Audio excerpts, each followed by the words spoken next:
Boa tarde. Acompañarnos neste panel de experiencias co que abrimos a sesión de tarde do Foro Territorios Patrimonio, que continúa a xerar nesta sétima edición moitas e moi necesarias reflexións arredor desta cuestión tan delicada e tan complexa que afecta ás terras que, como esta, custodian iso que chamamos patrimonio, non? E que hoxe trataremos de definir e de enfocar. Grazas a Irradia Crea por convocarnos aquí, grazas tamén ás entidades que apoian o foro, grazas ao noso público e grazas tamén ás persoas que nos acompañan no panel. Benvida, benvido. Paso xa a presentarvos, son as tres experiencias, iniciativas que acontecen no rural, tanto en Galicia como fora. Neste caso, hoxe coñeceremos unha experiencia en Cataluña e que son iniciativas, algunhas desde o sector público e outras desde o sector privado. Sector público, benvido Iván García, da Estación Cultural de Vedra. Lugares vivos, aquí na Ribeira Sacra temos a Adriana Castro Tarela. Vou entón agora sí coa Estación Cultural de Vedra con Iván García, que é o técnico de xestión cultural do Concello. Iván é técnico superior de animación sociocultural, tamén educador social, pedagogo, e cursou ademais o máster universitario en investigación en educación, diversidade cultural e desenvolvemento comunitario.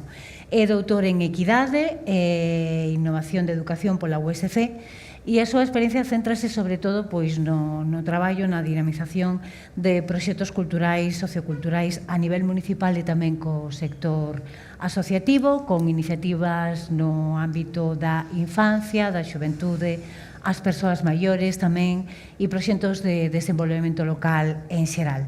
É profesor asociado da Universidade de Santiago de Compostela, docente en formacións relacionadas coa participación e o voluntariado e ten experiencia investigadora coa publicación de diversos artigos. Iván, contanos como xurdiu a idea de crear a Estación Cultural, que procesos culturais pretendedes activar e tamén un poquinho que resultados estades colleitando xa a partir de ese laboratorio de ideas e de innovación cultural co que pretendedes implicar a cidadanía de Vedra, empregando a cultura como ferramenta de transformación social, por dicirlo así. Moi ben, pois se nos poñen aí unhas diapositivas, contovos unha pequena historia. Ali en Vedra hai unha estación de tren, a estación de Santa Cruz de Ribadulla Vedra, que inaugurouse no ano 58. A historia di, ou que conta a xente maior, ou meus pais, que ali os domingos pola tarde xuntabas a xente para estrenar a gabardina nova, os zapatos novos, era o sitio de encontro, era a moda da época, non? Entón era o sitio de encontro, a donde levaban os xenerais da Ulla, porque era o sitio novo onde había, en vez de recorrer a aldea. E, anos despois, nos anos 90, quedou sin uso a estación e, ao longo de 20 anos, a través de diferentes obradoiros de empleo, dunha maneira moi ao xeitiño, foise restaurando este espacio, convertindo un pouquiño nun icono ali para a zona. Agora volvo antes de nada atrás, sigo para adiante, sigo para adiante. No ano 21, en novembro do 21, este espacio, despois de moito traballo, moito debate, que sentido lle queríamos dar, é dicir, tiñamos o contenedor, pero había que darlle un contido, creamos un centro de emprendemento, a estación, que chamamos, podedes entrar aí na web. Se vedes a foto de arriba, onde é a casa da estación do tren, ali na parte de arriba ten unha aula de formación, na parte de abaixo diferentes espacios de oficina, logo un vagón restaurado a través dunha axuda do GDR Terras de Compostela, do Plan Líder, que é o espacio coworking, donde hai agora mesmo 13 emprendedores e emprendedoras parindo diferentes proxectos. Isto ten partes moi bonitas, tamén ten eiva, sobre todo, de estar no espacio moitas horas, pero sí que eu creo que é un proxecto importante para o territorio, que ten moitas potencialidades e que pouco a pouco hai que ir madurando e traballando nel para melloralo. E logo está ese espacio, unha nave multiusos que, viñeron gravar diferentes videoclips de Camaña Meixeira, Sheila Patricia, outro tipo de empresas onde fan actividades, asociacións culturais, etcétera, etcétera, etcétera. Pero antes de seguir avanzando esta historia, non sei se podo dar un segundo atrás o mapa de Vedra. Pois que non conocedes, Vedra queda na comarca natural da Ulla, moi cerquiña de Santiago, a 15 km, é un concello rural con 5.000 habitantes. Eu creo que cunha identidade bastante, eu creo que ben definida, donde, por un lado, e xa falando de cultura, entendemos que no marco deste concello a sociocultura ten unha identidade potente, hai un movimento asociativo moi forte e partimos dun traballo de democracia cultural onde elas son as protagonistas de moitos dos proxectos, e nós desde a parte municipal o que facemos é arroupalos, apoialos e empuxalos para lanzar iniciativas e proxectos cara adiante, donde queremos concebir a sociocultura como motor de desenvolvemento do noso concello e que así sexa conocido. Polo tanto, tamén a sociocultura que sea unha marca. Cando se fale de Vedra, de feito, o noso folleto turístico, aparte de poñer son cultura viva, tamén di son asociativa, porque é algo que está aí na nosa idiosincrasia, nunha historia de moitos anos, e que foi construindo o Cora Somos. Seguindo logo esta historia para diante, temos o centro de emprendemento, temos un grupo de xente coworker que está ali, pero para que unha cousa sea este nombre anglosaxón teña sentido, hai que traballar de forma colaborativa, senón cada un ten a súa parcela, ten unha mesa, ten un punto onde enchufar o aparato, pero non facemos nada de forma colaborativa. Sorprendentemente, hai unha convocatoria de axuda que sabedes todos, o Territorio Cultura. Entón, claro, eu naquele momento podía facer dúas cousas. Dixeron, oi, Iván, mira isto, non sei que. Podía facer dúas cousas. Eu coller, facer un proxecto para diante, podía chamar a unha empresa e dicir, oi, mira, vamos presentar algo, imos nestas líneas, ou facer o que fixen, que creo que é o que podo compartir hoxe con vos e do que estou máis orgulloso. Foi coller e ir un día ao centro de emprendemento, a xente que estaba ali, os moces e mozas que teñen nomes e apelidos, Sheila Patricia, Camila, Tomi, Ángel, etcétera, etcétera, dixenlle eu, convocade a todos os coworkers, eu vou vos contar unha historia. Entón a historia era iso, decir, oye, mirade, a esta convocatoria de subvención, podemos traballala de forma colaborativa, presentar entre todos e todas un proxecto cun pouco de xeito e que nos valga para transformar cousiñas no concello. Eu dei unhas premisas que ten que ver un pouquiño cos obxectivos que pretendemos aquí. É dicir, queremos darlle vida a este espacio da estación, que sea multidisciplinar e que acolla a toda a xente do ámbito sociocultural, incrementando actividades no territorio e activar procesos que estaban un pouco apalancados porque estábamos salindo da pandemia e queríamos que fora tamén revitalizador para todo o sector cultural vedrés, formado por moi pequenas empresas, por creadores e creadoras que os hai e polas asociacións que son un pouco o buque insignia que temos. Ao mesmo tempo que entender toda esa participación cidadá, devolver unha cultura segura, que era importante salir da casa, implicarse outra vez en cousas, e seguir na liña de dotar ao concello desa identidade sociocultural que nos queremos como marca, pero ao mesmo tempo ese espacio que era a estación, que tiñámoslo moi bonito como contenedor, pero nunca se lle dera un contido, empezar a reforzalo e a darlle un pouquiño de xeito. Ben, este proxecto parte con tres patas. Empezamos pola parte de abaixo, a idea que sona moi ben, porque fan en todo o mundo e parece que cando falas de laboratorio xa parece que che dan puntos nas convocatorias. Bueno, por veña, metemos o laboratorio para que den puntos, que desto vai. Pero a idea básica era de crear un espacio para que nos xuntáramos, xente de asociacións, xente de pequenas empresas, emprendedores e emprendedoras que estaban ali no centro, para romper un pouquinho a cabeza, falar pois vamos en conxunto ao Culturgal e vamos a mostrar o que sabemos facer. Asociacións que teñen CDs, que teñen, que poden actuar noutros sitios, pois vámoslo poñer en valor. Xente que está aquí no centro de emprendemento ou que está nas súas casas, pois creamos un pequeno repositorio con 13 ideas que van proxectiños desde un videoclube de Alba Prol, pasando por esgrima escénica e artística de Aldán López, pasando pola fabricación e comercialización de Asalator de Tomi, un centro de formación e prácticas audiovisuais de Meteórica Cine, e podía contarvos así a idea dese repositorio, o que tuveron traballando por na idea dese laboratorio. E ao mesmo tempo contarlle a xente, é dicir, sean produtoras ou sexa quen sexa, dicir, oi, mirad, aquí temos un espacio que é a estación, que é multidisciplinar, e que vos lo deixamos para que fajades cousas. O que queremos é que veña xente de outros sitios aquí, se toma aquí o café, queda a comer porque fixo aquí a reunión ou fixo o concerto, e iso ao final xera desenvolvemento endóxeno, local, etc. Era o sentido que lle dábamos a iso. Unha segunda pata que ten que ver con ese Radio Podcast, que ao final concibíámolo como unha ferramenta de dinamización, é dicir, unha ferramenta para empoderar a xente. En función dos festivales que fomos facendo, pois nestes faladoiros participativos convidábamos a xente das diferentes temáticas para que falaran, para que hincharan o peito e se sentiran que eran protagonistas desa historia, e ao mesmo tempo para ter unha canle, unha ferramenta de difusión máis cara ao exterior.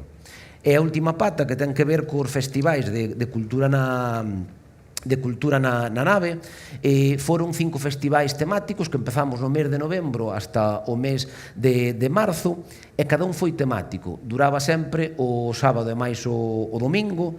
O primeiro foi naquel novembro do 22 e dedicámolo á memoria.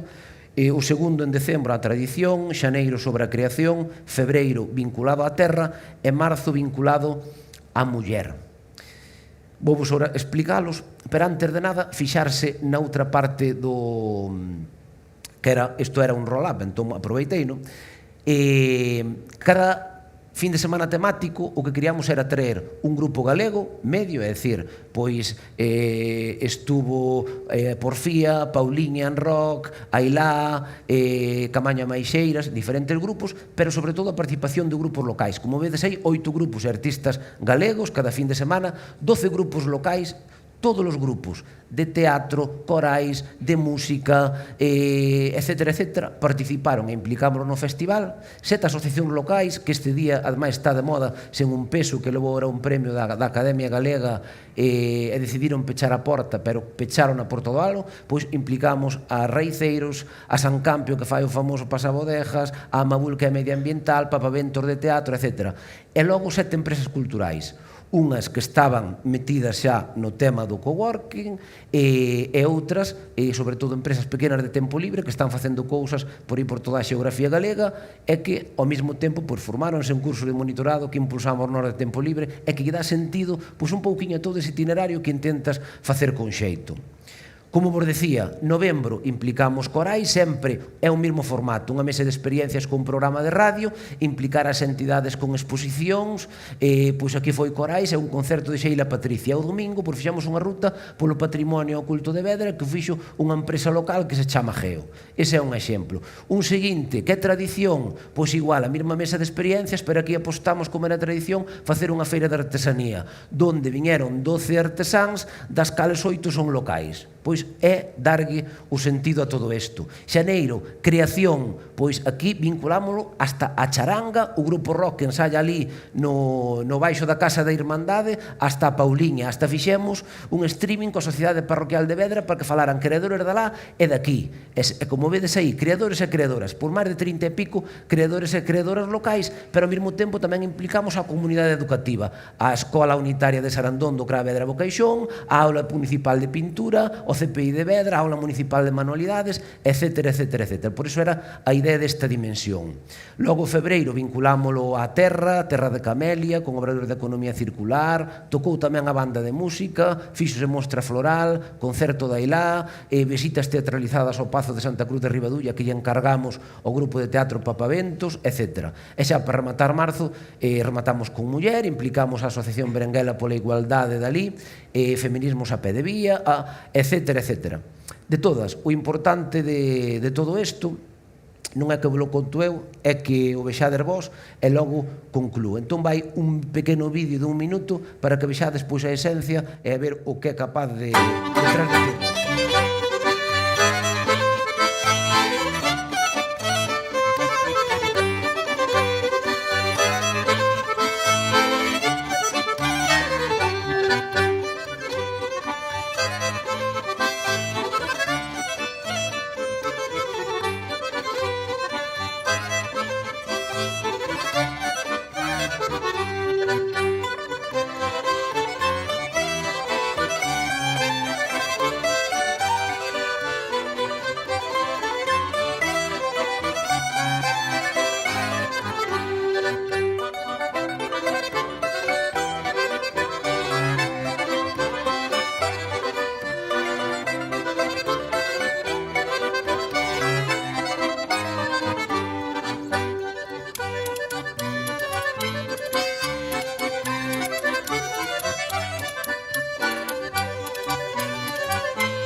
Bueno, pois esa é un pouquiño a historia, as sensacións que nos poden quedar de toda esa aventura, unha aventura que eu creo que acaba de empezar. Teño alá ao fondo a Laura, que tamén participou neste proxecto.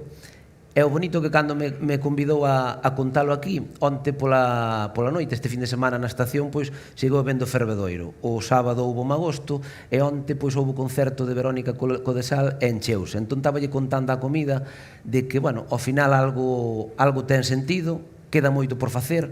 É certo de que as oportunidades que che dá Territorio Cultura de, oye, tes aí un orzamento, 55.000 euros para desenvolver todo eso que moitas veces anda rulando nas cabezas e que, bueno, sempre traballas a veces sin cartos, con moito amor, con moita paixón, ca labor asociativa, tirando de contactos, etcétera, etcétera. Nesta ocasión non foi así. É dicir, foi un traballo de verdad colaborativo, por iso destaco o importante desta iniciativa é o proceso, como fixemos ese traballo de creación, de desenvolvemento e de avaliación colaborativo, o sentido que era darlle a ese espacio coworking de facer traballo colaborativo e quedome con eso. Agora, desa avaliación o que sacamos foi de que hai que seguir buscando de alguma maneira financiación para darlle xeito, non descartamos de ir a Taquilla porque ao final estamos a 15 km de Santiago e de traballar con diferentes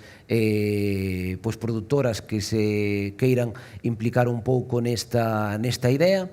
E nada, a xente do ámbito da cultura, freelance que estades por aquí, autónomos, pequenas empresas, convidarvos a que viñades visitar a Estación Cultural. Simplemente é un espacio, de verdad, aberto, sin coste, para que a xente viña a facer cousas, porque dalle sentido máis ao noso concello e iso ao final vai traer transformación do territorio e da xente. Seguirá creando cultura participativa para que a xente asista as diferentes actividades que veñan incluso da fora, non só ver o grupo de teatro porque está o fillo, a neta, o primo ou tal, que esas sempre funcionan, e pouco máis. Eu creo que con isto conclúo e logo, pois, se temos tempo para falar, pois comentamos o que sexa. Graciñas. Grazas, Iván, moitas grazas. Parabéns. Parabéns por ese proxecto que eu casi me atrevo a dicir que é de manual, non? A mí hai moitas cousas que me gustan no teu discurso, son todas en realidade, e esa marca sociocultura que non está moi reivindicada, creo que de aí, dese concepto, parte de todo. Logo gustaronme outras cousas como o tema dos palabros, laboratorio, pero bueno, eso xa é outro tema que igual non é o deste panel. Pasamos agora a presentar o proxecto Lugares Vivos, do que nos vai falar a Diana Castro Trela, que é licenciada en Pedagogía, que cursou ademais o mestrado en Xestión Cultural Internacional e Innovación Social da Complutense e tamén o curso de experta en Xestión Cultural e Innovación Cultural da USC, e que despois de realizar o Erasmus para xóvenes emprendedores en Edimburgo se incorpora pois a distintos proxectos culturais traballando, por exemplo, como directora de producción no Encontro Mundial de Humorismo este mesmo ano, con Etiqueta Negra Produccións, no WOS Festival, no 30 aniversario do Centro Galego de Arte Contemporánea, tamén na parte da xerencia do cuarto Encontro Profesional de Música da Galiza, Portugal, no MUMI, ou a Semana de Cinema Galego deste mesmo ano para a Academia Galega do Audiovisual. E, ademais, pois, nas equipas de tantos e tantos eventos como poden ser Solfín de Lérez, Gómez de las Fes, Cantos na Marés, Festival Intercéltico de Lorient, Escenas do Cambio, bueno, non sigo, hai un montón de cousas. Hai tamén unha cousa moi interesante e é que ela codirixiu o documental O Rural de Todas, que creo que ven moi fiadiño para hoxe, sobre feminismo e ruralidades xunto á nova xestión cultural. Adriana, Lugares Vivos é un conxunto de experiencias artísticas en espazos patrimoniais daqui da Ribeira Sacra. Contanos que se pretende con esta programación e tamén pois cales son as claves coas que traballades, porque creo que o proxecto inclúe sobre todo perspectiva de xénero e tamén unha estreita relación coa comunidade, non? Bueno, mil gracias pola presentación. Son autónoma e ao final, sendo autónoma, hai que traballar en ditude de proxectos e demais. En primeiro lugar, agradecer a Marián a presentación e agradecer tanto a equipa do Foro Territorios Patrimonio por convidarme e en especial a equipa de Lugares Vivos por escollerme a min para presentar este proxecto. Eu fui a que codiseñei xunto co equipo de dirección, con Carlos a idea, a conceptualización, pero non estive na execución ni na posta en marcha. Ao final, as ideas as sostén o papel, está claro, pero a hora de executalo, a hora de leválo a cabo, tamén dar o agradecemento a Laura, a Sandra e a Carlos por deixarme a min, ao fin e ao cabo, presentar o proxecto. Lugares Vivos, para saber cales son as bases. Por suposto, nace ao beiro dunha subvención, que son os fondos Next Generation, que creo que comentaron na anterior mesa, e creo que é importante dicilo que nace da man da promotora Irradia Crea, organiza o Festival 17 Grados Ribeira Sacra, organiza o Foro Territorios Patrimonio, leva 7 anos traballando na Ribeira Sacra, por lo tanto está coñece, hai un traballo de investigación detrás para saber o que aquí sucede, para saber os axentes que aquí traballan, a identidade propia do lugar, as necesidades, para poder facer Lugares Vivos, un proxecto que ia moito máis alá do festival e incluso do Foro Territorios Patrimonio. Basicamente, por resumilo nunha liña que é, porque moitas veces tamén acabamos conceptualizando e nos levamos a redactar obxectivos e a redactar descripcións moi ambiciosas. Son experiencias artísticas que se levaron no patrimonio da Ribeira Sacra e foron en diferentes localizacións xeográficas deste territorio. Estábamos na mellor das paisaxes culturais. As localizacións son ben de interese cultural na categoría da paisaxe cultural recoñecida pola Xunta de Galicia no ano 2018 e estes territorios forman parte desa lista de candidatura a Patrimonio Mundial da UNESCO do 2019. Foron 5 municipios os escollidos, 5 municipios da Ribeira Sacra, que ademais de ser paisaxes culturais, ainda lles atravesa o Camiño de Santiago. Estábamos no mellor dos entornos posibles, xa dá igual o que fagas aí, porque tes o mellor dos escenarios. Os obxectivos de Lugares Vivos, o obxectivo principal era contar as historias pasadas do lugar, poder entender a paisaxe cultural e rural actual, que foi o que aquí pasou para poder entender o territorio no que estamos. E os obxectivos que son tamén moi vinculados cos puntos que che dá a convocatoria, por suposto, pero logo poder leválos a esa práctica, mesturar procesos artísticos cos que poder xerar alternativas no territorio da Ribeira Sacra para a súa conservación e difusión do seu patrimonio rural. Pasémolo á práctica, na teoría queda moi ben, pero que foi o que se fixo para poder mesturar isto, Pois basicamente foi ir á olería. Vou poñendo exemplos de actividades que máis adiante os irei explicando. Foi ir a Gundibós, a olería de Elías González.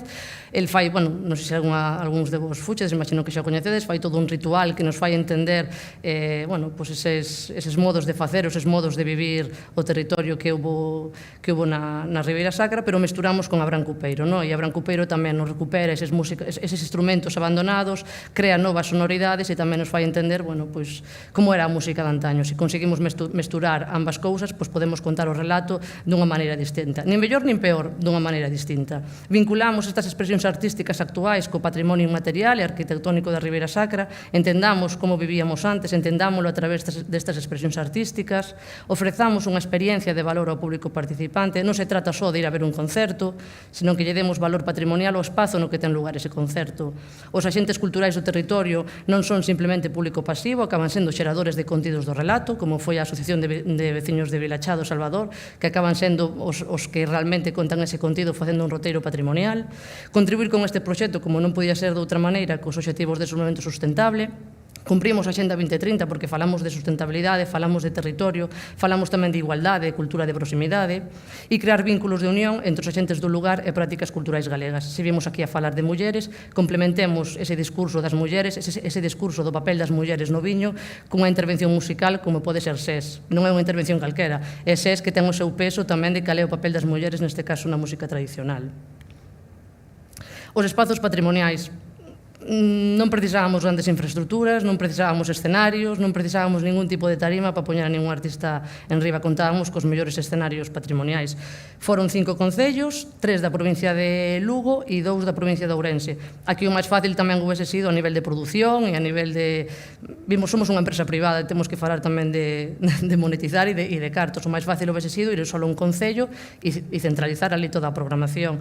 Non nos interesaba facer iso. O que buscábamos era descentralizar e levála a 5 concellos distintos. Neste caso, bueno, o Mosteiro de Santa María de Ferreira de Pantón, coñecido popularmente na zona como Mosteiro das Nais Bernardas, actualmente o único mosteiro cisterciense femenino todavía activo en Galicia, e, bueno, foi distinguido como categoría do Monumento Nacional, a Monumento Nacional no ano 1975.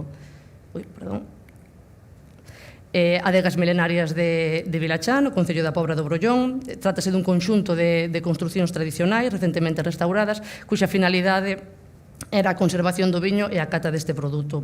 Gozan, por suposto, de protección, xa que son declaradas ben de interese turístico, e son as adegas máis antigas da península, cunha antigüidade de máis de 1000 anos. Outro dos escenarios foi Reitoral de Gundibós, como comentaba antes, Centro Oleiro, onde se mantén vivo todo o ritual da olería de Gundibós. Sin dúda é un espacio cheo de toda esa maxia que nos evoca esa Galicia rural. E xa na provincia de Ourense estivemos no Castelo de Castro Caldelas, no Concello de Castro Caldelas e no Mosteiro de Santa Cristina de Ribas de Sil. Tiñamos os escenarios. Tamén vos vou explicar un pouco como foi este parto, este nacemento de Lugares Vivos. Temos esa convocatoria, temos todos os obxectivos, pois primeiro imos pensar onde imos levar a cabo isto, cales van ser os escenarios onde se imos executar. E a partir de aí pensemos os contidos pensando nestes escenarios. É dicir, non queríamos decir, tenemos estas 4 artistas e imos levar a estes escenarios. Non, temos que crear tamén ese relato. Se queremos trasladar á cidadanía, ao público participante, o relato do patrimonio, creo que temos que ir tamén, ir fiando os contidos. E se falábamos de Ribeira Sacra, pensábamos, que é Ribeira Sacra, que nos supoñen esos espacios. Ribeira Sacra é falar de tradición e artesanía, por suposto é falar de viticultura heroica, de patrimonio, pero tamén é falar de ruralidades, de mulleres que habitan ese lugar, e logo de culturas de proximidade.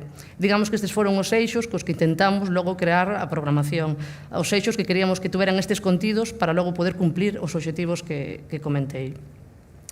Describo ahora un pouco os espacios e as actividades que levamos a cabo. Na Reitoral de Gundibós queríamos falar de tradición e artesanía, e como comentaba, se falamos de olería, se falamos de Elías González, a nivel musical a quen podríamos traer. Sin duda era Abraham Cupeiro, que, non sei se coñecedes, ele é constructor e multiinstrumentista, que recupera instrumentos perdidos no tempo, que nos achega aos nosos pasados, instrumentos ancestrais que están desaparecidos no tempo e que actualmente crean novas sonoridades. Podemos traer a Abraham, crear estas novas sonoridades adaptadas a este espectáculo de olería que fai Elías.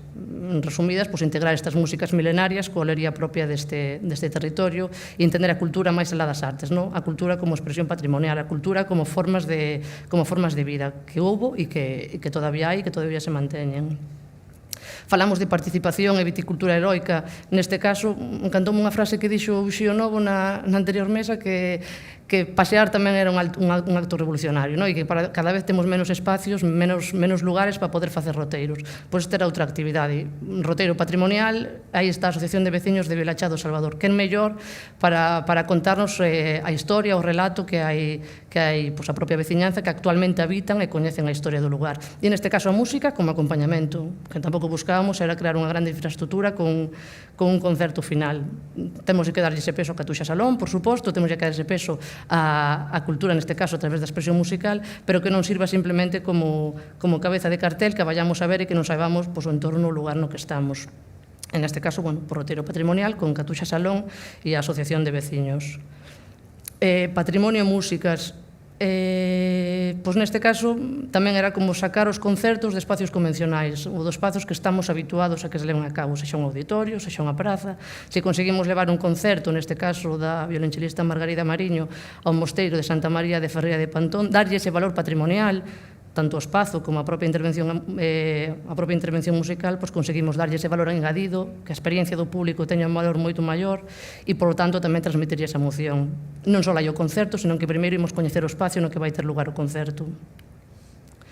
Rural e mulleres, o papel das mulleres no rural, que tan importante é, e o papel das mulleres tamén na viticultura. Neste caso, pois unha cata conversa, falamos de viticulturas heroicas, falamos tamén da conexión da muller coa terra e o papel que ten. Falamos de conversa, pero tamén falamos de cata. Tamén é importante probar e degustar os viños que son daqui. E logo isto complementase pois cun concerto, insisto, a programación complementando, non a programación dándolle solo o peso que moitas veces estamos acostumadas, non? E neste caso, pois tamén reivindicando a través das súas músicas pois, o papel das mulleres como xeradoras de contidos na música tradicional, que creo que tamén ten bastante peso, que tivo tamén bastante peso no noso pasado e na nosa cultura galega. Entón, Lugares Vivos, pois tamén o vemos tamén respostando pouco a pouco as túas cuestións desde unha perspectiva feminista, como non había outra opción, baseada, por suposto, na importancia das comunidades locais, pero tamén basada nesas mulleres que están habitando e traballando a terra. Culturas de proximidade, pois repetindo un pouco mesmo, paseemos polo patrimonio, coñezamos o patrimonio e logo, unha vez que coñezamos o patrimonio, demoslle ese contido, complementemos con esa programación musical. Neste caso, roteiro pola historia do mosteiro de Santa Cristina de Rivas de Sil e rematamos con un concerto de María Rodés. Esta foi a programación, levouse a cabo en 2 fines de semana, en 2 sábados do mes de xuño. Comezamos na provincia de Ourense, nunha xornada de 11 da mañá a 8 da tarde, e a segunda parte foi o seguinte sábado, xa facendo toda a parte en Lugo.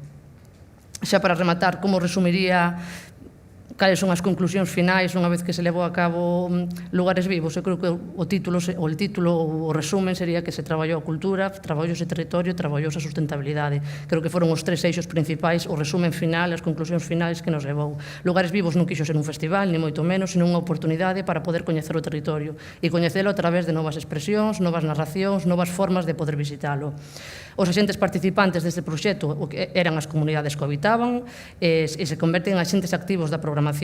Na anterior diapositiva podemos ver roteiro patrimonial e musical con Catuxa Salón e coa veciñanza de Vilachá de Salvador. As dúas iban no mesmo peso ao final.